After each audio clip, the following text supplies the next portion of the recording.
Hi, everyone. I'm Hillary Raimo, and today my guest is Annamaria Hemingway, author of Practicing Conscious Living and Dying, Stories of the Eternal Continuum of Consciousness. We are going to be talking about near-death experiences, people who have actually had them, and it's one of those books that I consider a priceless gem in my personal library. This book is a collection of powerful and thought-provoking real-life stories illustrating how each of the individuals concerned has come to understand how death teaches us that the preciousness of life must be lived with a sense of purpose and meaning as a celebration of existence. Each contributor gives us their personal accounts of near-death experiences, after-death communications, and engagement with someone in the dying process that helps expand our limited awareness of consciousness and address timeless questions. Annamaria herself is a writer, spiritual counselor, and member of the International Association for Near-Death Studies. If you have questions related to near-death experiences, tonight is the show for you. We will be taking calls and answering your questions sent in by our InQuick service on achieveradio.com. So do not hesitate. Give us a call at 888-235-7374. This show is for you as much as it is for talking about her fantastic book.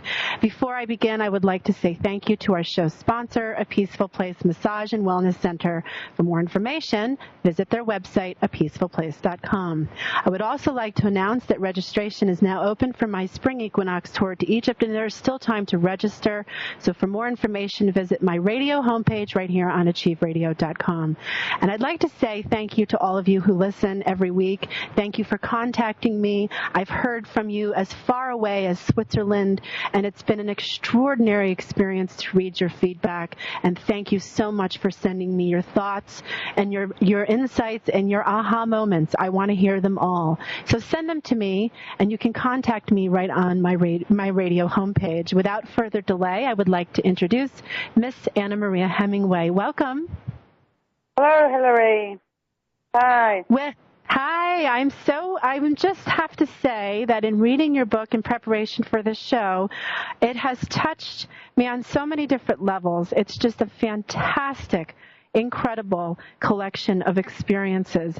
And I have a feeling that we're going to be getting a lot of questions coming in regarding this subject because, we all hear about this. We all have either heard something or maybe experience something ourselves and haven't talked about it, which a lot of your interviewees in your book talk about and share that experience. But I would like to start by asking you, Annamaria, how did you decide that this was the topic you wanted to write about? Well, I actually went through the dying process with my mother, and during that time, I realized how little information we actually have about death and dying and how few resources we have at our disposal, when we have to deal with death coming into our lives. And I noticed that more and more and felt very inspired to put together a collection of stories, but also a source book to help people perhaps expand their limited awareness and evoke curiosity about the whole subject of death and dying and what it means in our lives. Because I think that, we tend to view this as a taboo subject and only associate it with grief and suffering, which, of course, we all do go through when we lose somebody close to us. But actually, death can really teach us a lot about living life, and certainly the stories that I was privileged to collect really illustrate this point, how engaging with death in some way, either through a near-death experience or after-death communication or deathbed vision, their lives were actually transformed for the better. And I think removing this barrier of fear that we have actually, enables us to choose to live our lives in a very different manner. You know, I'd like to read something from your book, and one of the people's story that really touched me was Reuben's story. And Reuben says in your book, I felt myself floating away and entering a very dark tunnel, and I could see lights flashing by me, but I could only concentrate on this tiny light on the horizon. I was flying incredibly fast and then popped out of the tunnel into light. In the distance, there was a fence with a gate. An old man was opening the gate. He was communicating with me, but no words were spoken. You can come and look, was the message he conveyed. There was a lake of water between us, which seemed to be blocking my way. But then I immediately found myself standing next to him. He floated off to the left, so I started to hear the most beautiful music playing, and then suddenly the old man had vanished. There was only a field of flowers stretching as far as the eye could see. The colors were so majestic, and as I gazed at one of the flowers, I realized it was their color that was singing and making the music. It was all so beautiful. For the first time, I was totally loved and a part of everything. This was my home. I didn't want to be anywhere else. This love was unconditional, something that I had never experienced before. I was loved just as I was. Do you want to, Reuben's story goes on to talk about how he came back and facilitated an entire life change. And I can't imagine, I've had my own experience, which I'll share later into the show. And one of the reasons, Annamaria, I asked you onto the show was because I've had my own experience, and I'm going to share that with my listeners later on. And it's really profound. It really changes everything and makes one step back and reevaluate absolutely all of their priorities, everything that they've experienced up until their life at that particular point. Was that a common, I'm sure that was a common theme with all of the people that you interviewed for this book, but what struck me was the differences in some of the transitioning experiences. What was that like to experience for yourself when you were interviewing them? Well, I think basically the core elements, of the near-death experience certainly are very similar. Most people describe going through the tunnel, being met by either a being of light or some form of religious imagery, or perhaps even a deceased relative or friend or even a pet. So those core experiences or components are very similar.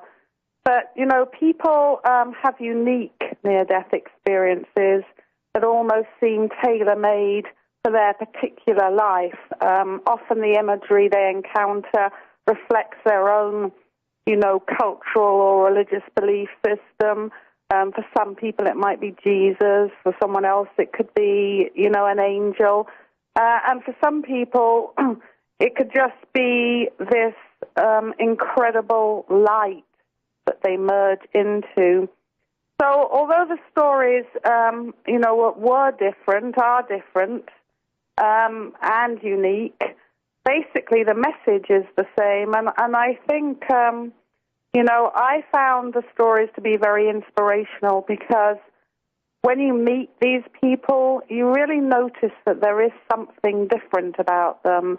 Their calmness, their sense of direction, really a sense of being connected to everything and everyone actually makes them live life very differently.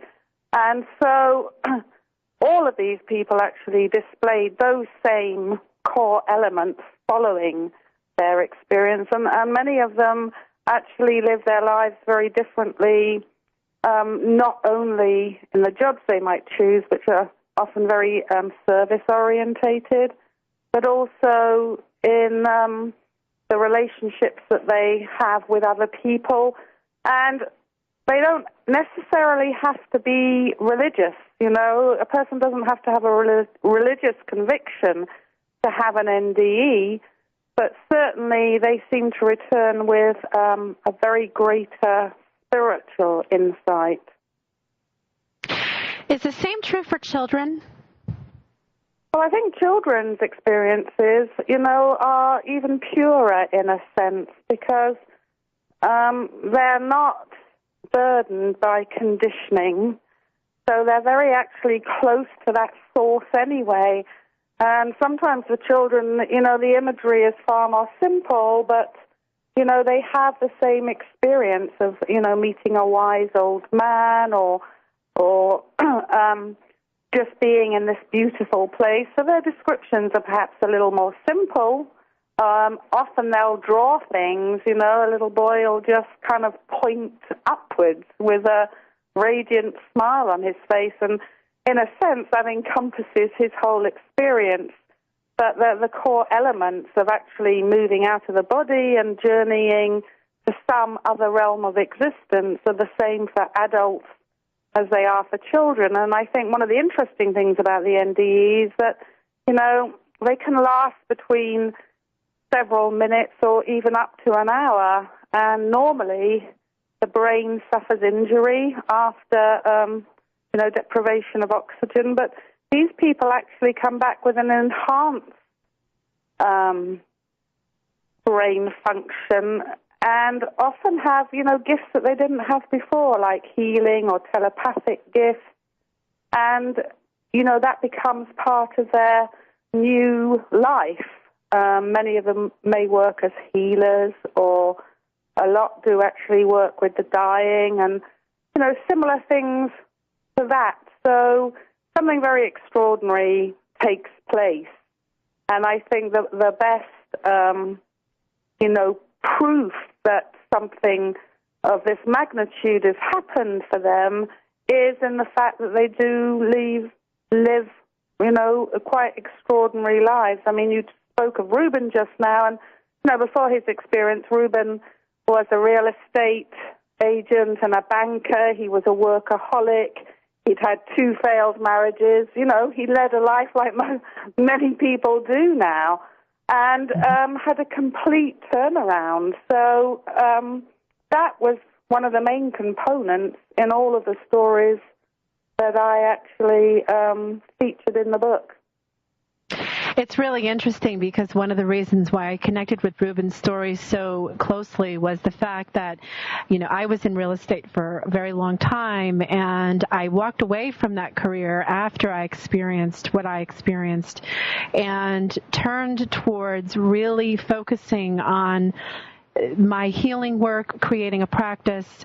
The reason I do these shows is to help give information out there, ripple it outward, and to hopefully inspire and illuminate light out in the world. Because, what was interesting, and I'll share real quickly before we go to break, I've talked about this in my book that I've written.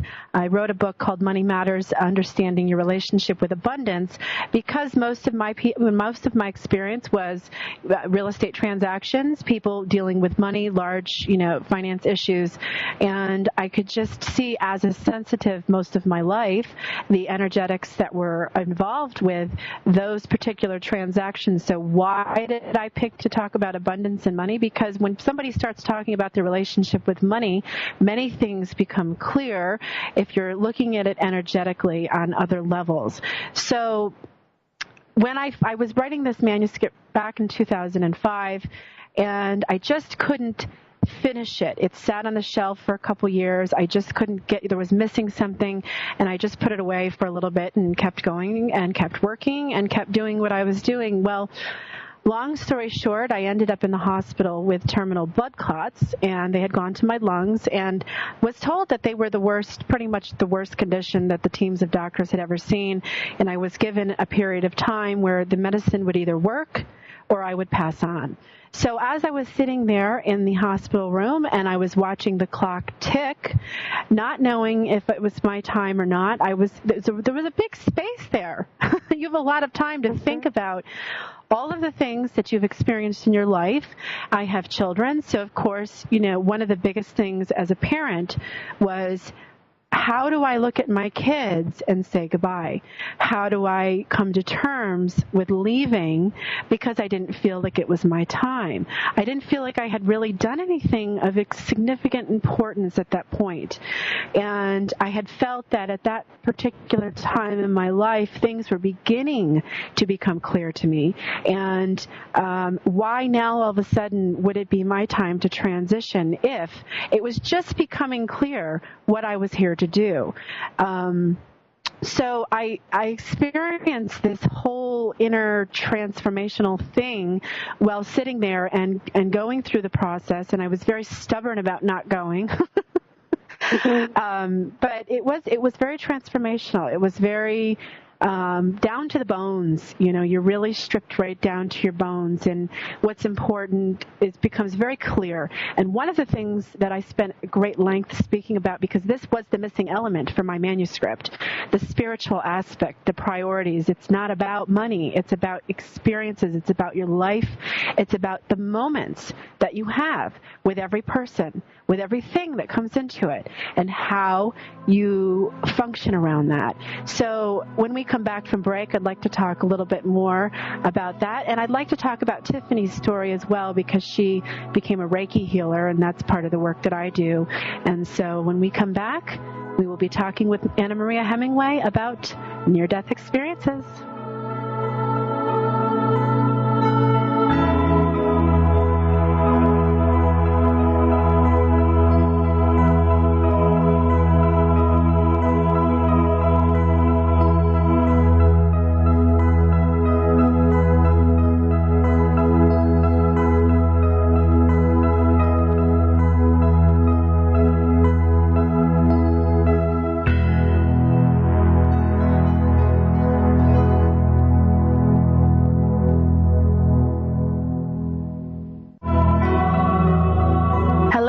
I'm Hillary Raimo, host of Matters for Mind, Body, and Spirit Talk Radio. I want to personally invite you to join me in Egypt for my Equinox Initiation Tour.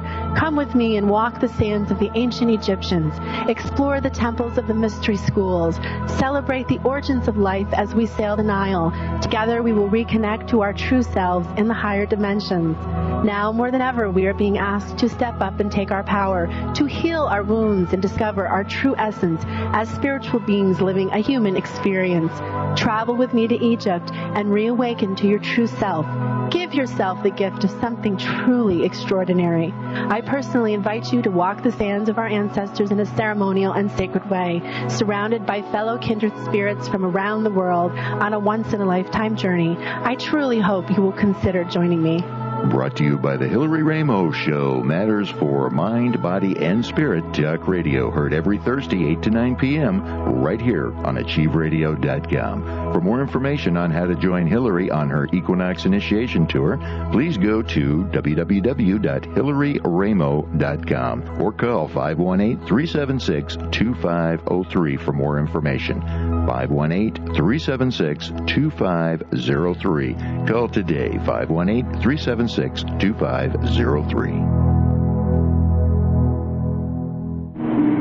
Everyone needs a peaceful place to retreat to, a place to refresh your spirit, nourish your mind, and care for your body. That's what we do here at A Peaceful Place Massage and Wellness Center, located between Saratoga and Albany, New York. Let us help you achieve the healthy mind and body that you want and deserve. Go to apeacefulplace.com to learn how we can help you find your peaceful place.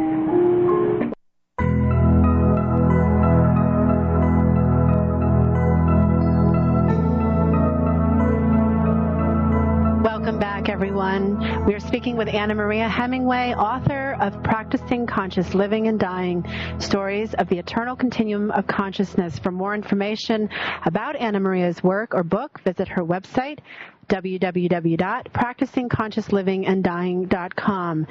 I want to just note that, you know, it's remembering in the end that it is our experiences that we recall the most that puts the rest of our worries and day-to-day grind into perspective, really. It makes living a priority, and if we embrace death as a passage, the ultimate gateway, then fear no longer controls our lives. Being afraid of death makes us question and doubt ourselves at all levels. when we realize that, in fact, there is no death and that death is simply a transition into another state of being, we then allow our lives to be filled with joy, beauty, love, and deep passion. Honoring death as a passage into the next round creates an anticipation of celebration and excitement. You know, Annamaria, before we went to break, I was sharing briefly my experience of what I went through. I didn't actually pass over, but it was like the moment up until, you know, it was like standing on the edge and knowing that it could very well happen. And the thoughts and the life review that many of in fact, all of the people you've interviewed pretty much talk about happens after you transition. If you know that there's an opportunity that you could very well go, whereas is the case if somebody's sick or terminally ill, they know that time's coming, you have that moment to reconcile not only with the people you've spent your life with, but your regrets, your choices, all kinds of things. And I thought we could talk a little bit about that because I've certainly experienced it, but you have a tremendous more amount of experience talking with many, many more people. And was there a common theme in the fear or the regret or getting to that point and the unknown? Are you talking about in the near-death experience itself, the fear of the unknown? Prior, yeah. Well, not only after, you know, if somebody has an actual near-death experience where they actually cross over, there seems to be a life review of sorts. You talk quite a bit about that, but I'm talking prior to actual death, that fear, that grip of the unknown, the uncertainty. People really seem to have to surrender to the fact that they're dying. I think so. I think for most people, you know, who actually have a near-death experience, there is a sudden trauma to the body, you know, perhaps a heart attack, an accident, something like that. They don't really have very much time to think about it in that way. I think certainly people who are diagnosed with a terminal illness really do have that space to reflect on their lives and to, you know, decide what they may wish to do with the rest of their life. I sort of think that something, you know, along the lines that you were describing in your own experience is really a symbolic spiritual death of perhaps part of ourselves that hasn't actually manifested into its, you know, total purposeful existence on Earth. And I think that near-death experiences have a very similar experience themselves in that, you know, even though they have left the body, there is, for many of them, you know, feelings of doubt and anxiety about what is actually happening during this transition through the dark tunnel, for example. You know, many people speak of a fear, and I think that reflects the fear that we actually have in our everyday consciousness, or perhaps subconscious part of our minds, about, you know, making this transition anyway. So the fear base, you know, is always with us until we get to that place, and I'm sure, you know, it sounds like you experienced yourself, where it dissolves. And death becomes, you know, part of a journey through eternity rather than a dead end. And I think that's what we fear most. It's not that we fear death. We fear annihilation of with whom we identify with, which is usually our body and our, you know, very ego-based center.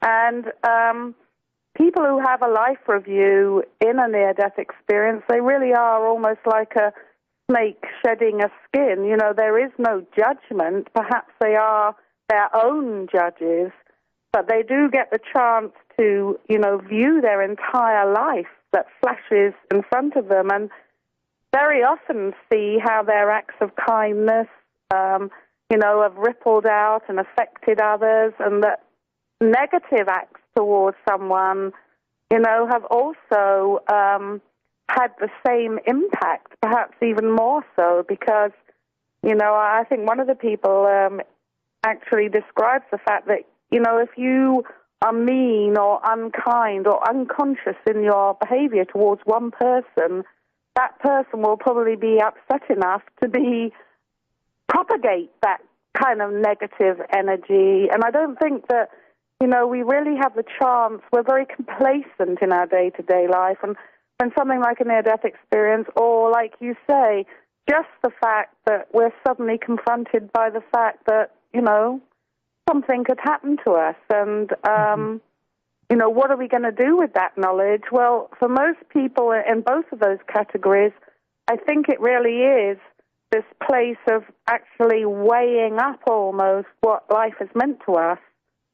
In the near-death experience, in the life review, people often really, for want of a better phrase, actually say like Tiffany did, I realized that I wanted to come back and make a slightly better movie. And this is reflected normally in the type of life that they choose to follow following such an experience. And, I say it in the book, and I'm going to say it again now. We don't actually have to have a near-death experience ourselves in order to, get in touch with these very fundamental sacred teachings. The near-death experience itself is thousands of years old. I think the first accounts, were in the 8th century, first written accounts. And we have all manner of sacred texts like the Egyptian Book of the Dead and the Bardo, Tibetan Book of the Dead, which actually describe a very similar journey. So I think within us is ingrained this idea that although it may not be in our everyday consciousness anymore, that what we hear about in a near-death experience is something that relates back probably, to the very beginning of human existence, this idea of a transition, of a journey, and that, the life we live now is very important, that we learn from these journeys, we learn from these stories. I find the one, in the book as I was writing them, that they are very inspirational.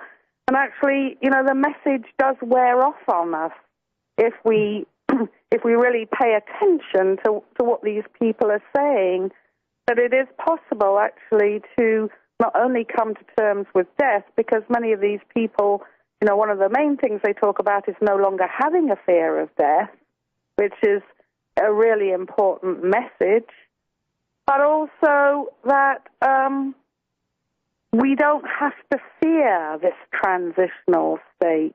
And although they are told they must return, some of them do that with, a lot of regret. They actually want to stay where they are, but once they come back into their earthly body and integrate the experience, they certainly realize that, that near-death moment has taught them really what life is all about and how to live it. I would like to read a piece of Tiffany's story from your book because it was very touching. In fact, she was struck by lightning, and she says in her story, as quoted in Annamaria Hemingway's book, Conscious Living and Dying Stories of the Eternal Continuum of Consciousness, Tiffany says, I found myself standing way up in the universe, surrounded by distant colorful planets.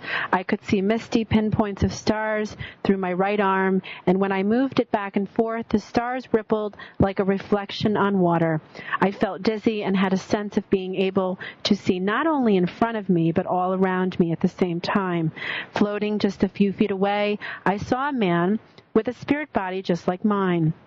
Although he was short and had slanted eyes, he spoke to me in a voice that I could hear inside my head saying, "Don't be afraid." On the other side of me, another spirit person who was much taller and had a chiseled facial features nodded approvingly. All the while, we were moving very fast towards a ball of spinning light.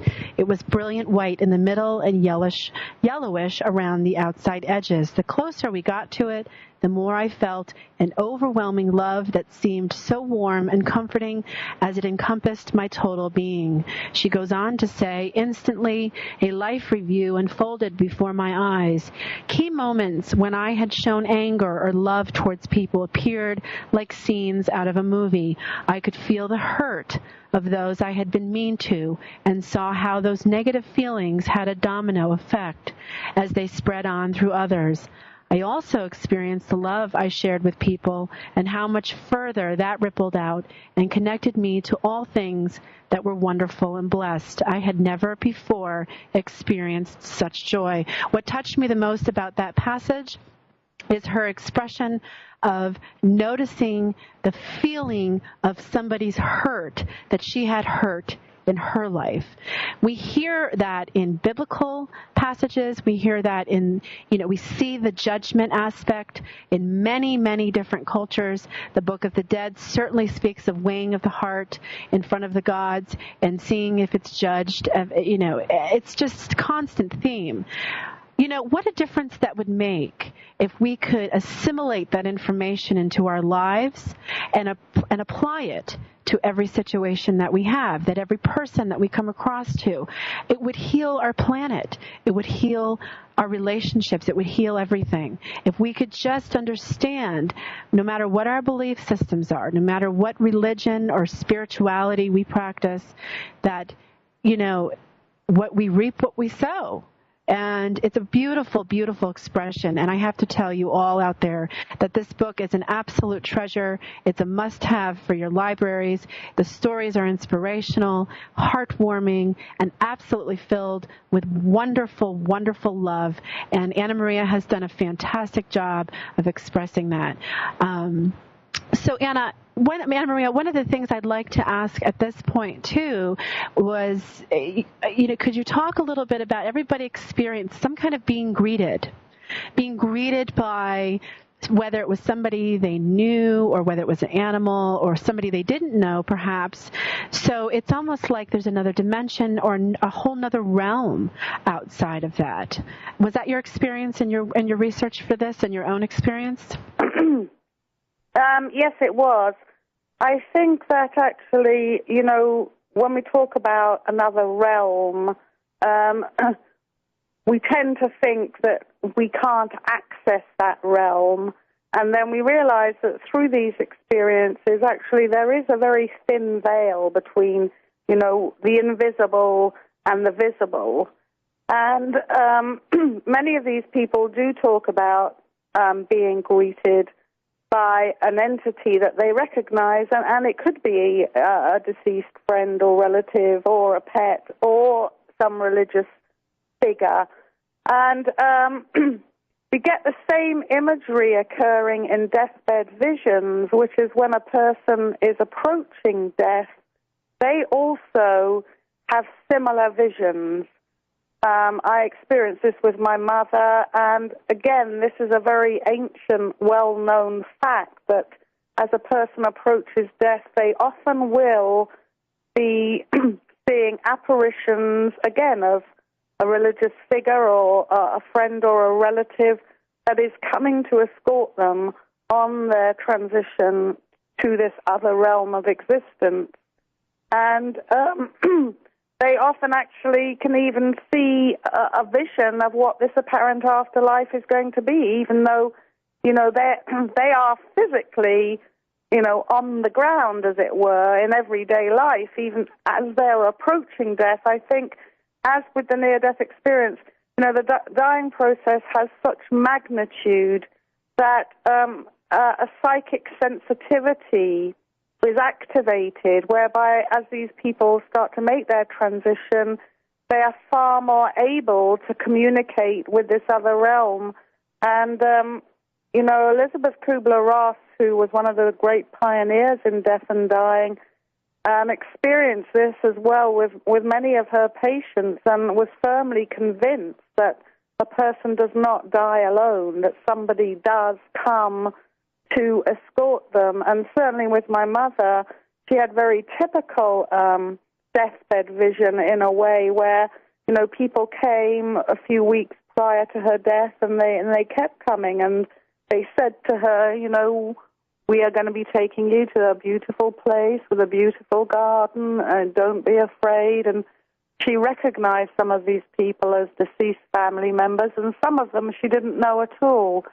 But I think if we pay attention to what's happening with people that may have a near-death experience or, a deathbed vision, we can see that the similarities are so parallel that it seems that certainly this is what occurs around the dying state, whether it is a near-death experience or a deathbed vision, that we see the same religious imagery, the same idea of an afterlife state, and this, often people who are close to dying, perhaps have been unconscious or, not speaking or whatever, will suddenly rally up and be very vibrant and wanting to tell, their family about this type of visitation. And again, I think it's very important that, we remember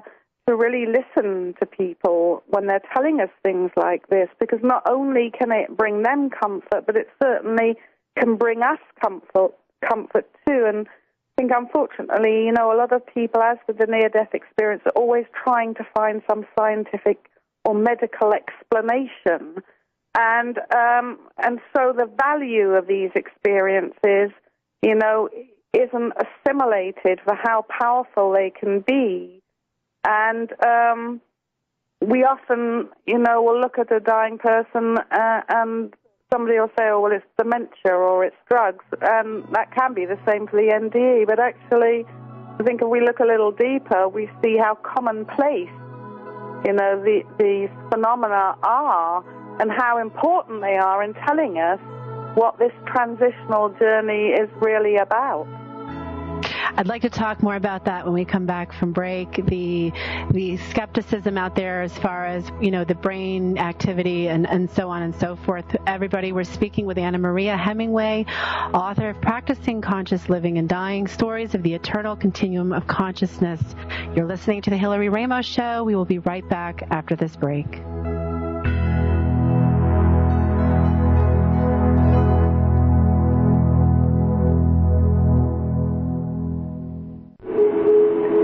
Professionals recommend myofascial release for connective tissue conditions as well as chronic inflammatory disorders. Having been a New York State licensed massage therapist for over 15 years, Virginia Toohey has had the experience to hone her skills and become an advanced therapist in myofascial release. For more information on how myofascial release can help you, visit our website at apeacefulplace.com. Hello, I'm Hillary Raimo, host of Matters for Mind, Body, and Spirit Talk Radio. I want to personally invite you to join me in Egypt for my Equinox Initiation Tour. Come with me and walk the sands of the ancient Egyptians, explore the temples of the mystery schools, celebrate the origins of life as we sail the Nile. Together we will reconnect to our true selves in the higher dimensions. Now more than ever, we are being asked to step up and take our power, to heal our wounds and discover our true essence as spiritual beings living a human experience. Travel with me to Egypt and reawaken to your true self. Give yourself the gift of something truly extraordinary. I personally invite you to walk the sands of our ancestors in a ceremonial and sacred way, surrounded by fellow kindred spirits from around the world on a once-in-a-lifetime journey. I truly hope you will consider joining me.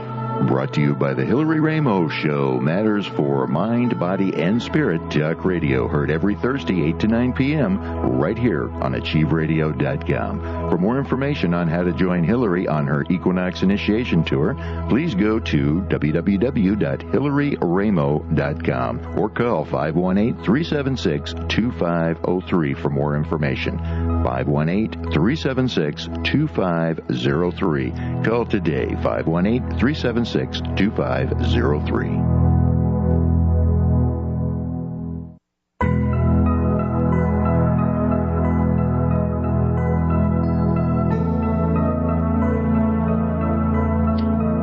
As the medical teams were doing their utmost to save my life, I found myself leaving my body and temporarily dying into the most powerful presence of compassion.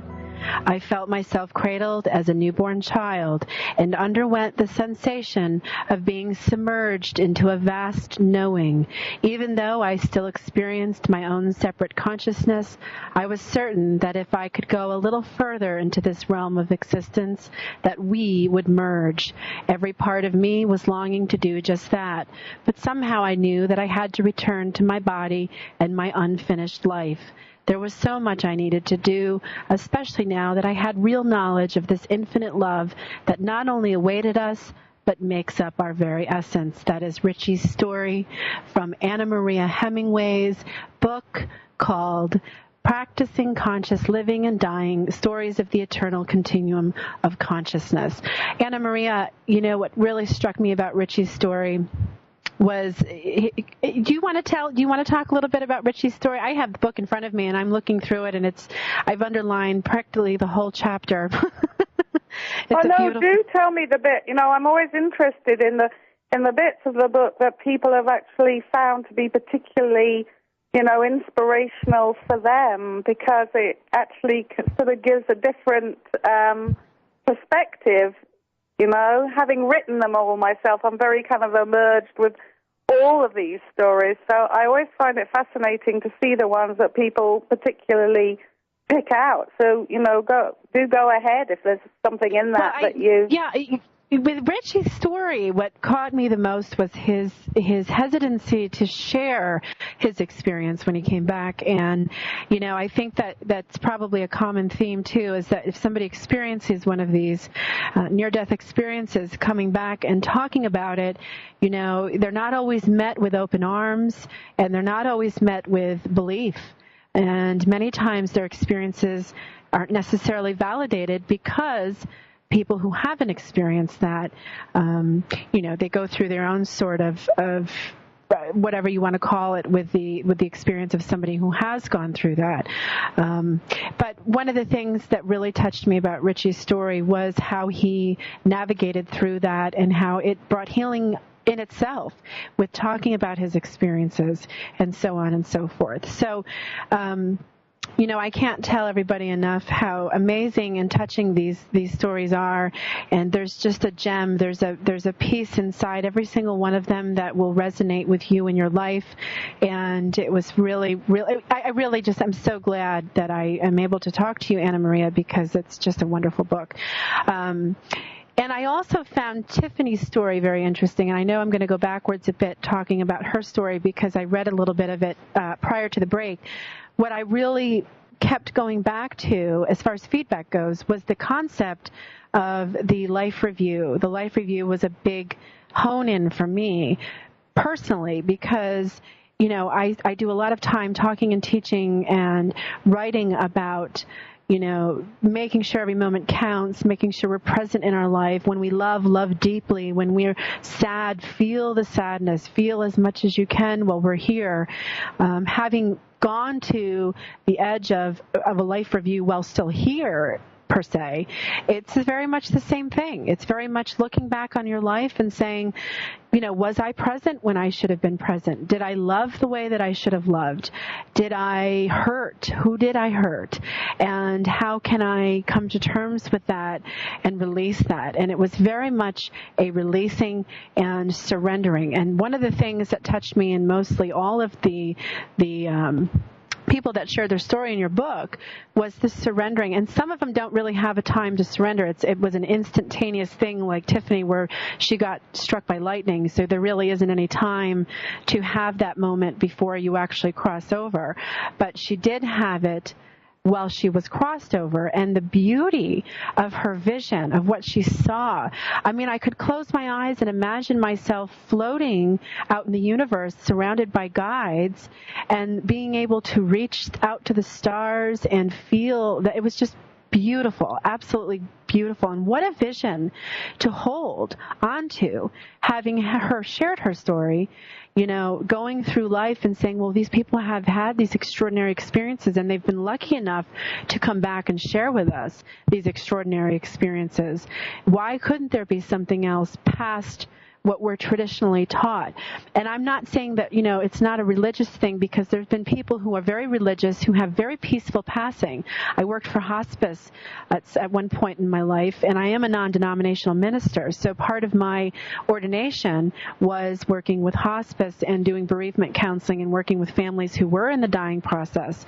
And it's just amazing the difference when somebody dies consciously and peacefully versus when they die with a lot of fear, a lot of regret, a lot of anger, and unresolved things. So anyway, the book itself, there were so many passages that I found wonderful. I couldn't possibly do it all in 1 hour, but the stories of Reuben, Tiffany, and Richie really touched me the most, and it was extraordinary how their lives, something about their story very much was symbolic of my own path and my own story, and everybody will find their own gem in those stories. And thank God they do come back to share these things. I've noticed that I've said in the beginning you're a member of the International Association for Near-Death Studies. Could you talk a little bit about what that association does and how people may be able to contact if they'd like to share their stories?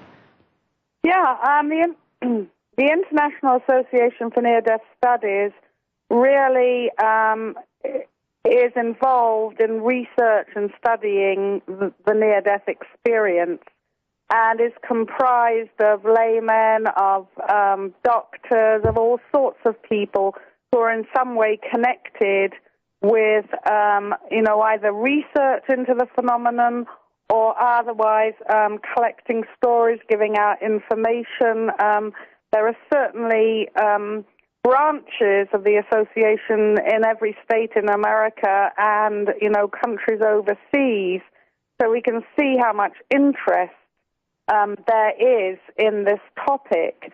And I think with the advent of, IANS, which is a shortened version for the International Association for Near-Death Studies, we can actually see how much this has helped. You said earlier how people are sometimes, very hesitant about sharing their experience. And I think up until a few years ago, this was probably the case because there was no open forum or support sometimes for people to share their NDE.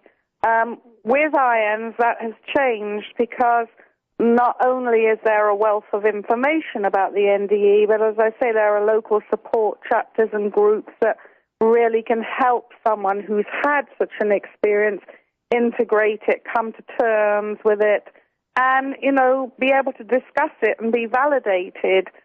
So they're doing a great job, and also, there are results of very many recent research projects that go on to actually, investigate the whole NDE near-death journey and to try and shed further light on it. And I think, I'm very interested in all of that research, but I also sort of am very interested in the fact that I think there's a mystery, surrounding the near-death experience that we may not actually be able to concretely understand, but certainly when we read these stories or hear of these stories, like when you were talking about Tiffany's story, I could actually, because somebody else was reading it, I could feel myself, almost in that place of being in space, seeing the stars. And, many people actually suggest that the reason that we're having so many near-death experience reports now is because the state the world's in, we do need these people to go and have this experience and to come back and tell us about it, because for ancient cultures that certainly lived, in far more harmony with the cycles of nature and really believed that they were part of the cycle of birth, death, and rebirth automatically, we don't have that consciousness anymore. And so we have to be reminded to remember that the near-death experience is something that we can actually find within ourselves. You spoke about the life review being so important, and I think it is. And I think actually we could all do our own life reviews. You know, we don't have to wait for an NDE, but the prompting or the reminder that actually, you know, we really are the essence of our lives and where our consciousness has been placed. And for most of us, we do want to get to the end of this particular phase of life, whenever it may be, feeling that we've accomplished everything that we wanted to accomplish, we've used our gifts and our talents, and we've been in service in some way.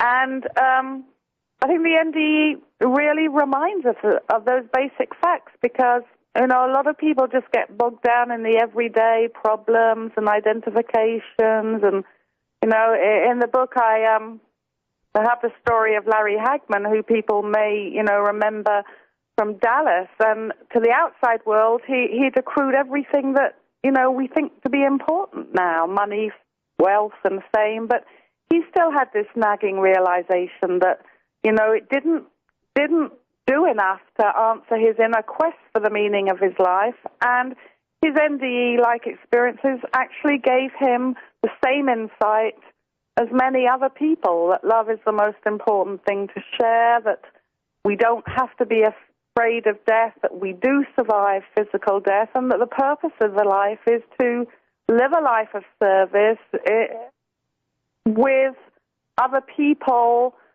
not only just our immediate family and friends, but, you know, with the whole, that we are part of the whole. That's one of the central messages from the NDE. We are part of a whole energy force, and we merge back into that energy force when people have an experience and they go into the light. You know, they are retracing their steps back into this light-filled life, if you like. And I think they bring that back with them, and they can certainly help us, you know, refine that within ourselves. You know, it's interesting because you really don't have to go through the actual NDE to experience that, and I'm glad you brought that up because that's such a strong point. In fact, indigenous culture, shamans, you know, there's a lot of native teachings even, too, about the recapulation in order to heal and change your life. One of the most important things, and one of the things I do with my clients, is take them back through a series of recapitulations, going back to the parts of our life, restructuring our past in a sense that allows healing to come in, or to have some kind of understanding and resolve while you are here. And then once you've gone through something like that on that level, you do make those changes. So it doesn't have to be dramatic. But these people that do have this experience come back and seem to be a great gift to the humankind because they have a very special purpose, and it seems to be a teaching for the rest of us, you know, the rest of us in humanity. And if we could just open up our minds to the possibilities of what their messages are, and internalize the fact that there is something, nothing in nature ever really dies. It transitions into some other form. It's a scientific fact. And if we look at how energy goes from one phase to another phase to another phase, in whatever form, it's always continuously changing. So why would we be any different? And, you know, one of the visions that come to mind as we were talking this past hour is that of a baby in a womb, dreaming, feeling its body, being warm, and then when it's asked to be pushed out in birth, what it must go through. Annamaria, thank you so much for joining us. It was a pleasure. If anybody's interested in her book, it's a gem. It's called Practicing Conscious Living and Dying, Stories of the Eternal Continuum of Consciousness. Thank you so much for joining. It's been a pleasure. The conversation has been wonderful, and I hope that it's helped many people out there. Everyone, I would like to say thank you for joining me, for being here, sharing the journey, laughing, loving, and being with me. Everybody, I will see you next week, Thursday. I'm Hillary Raimo, host of Matters for Mind, Body, and Spirit Talk Radio. Until next time, namaste.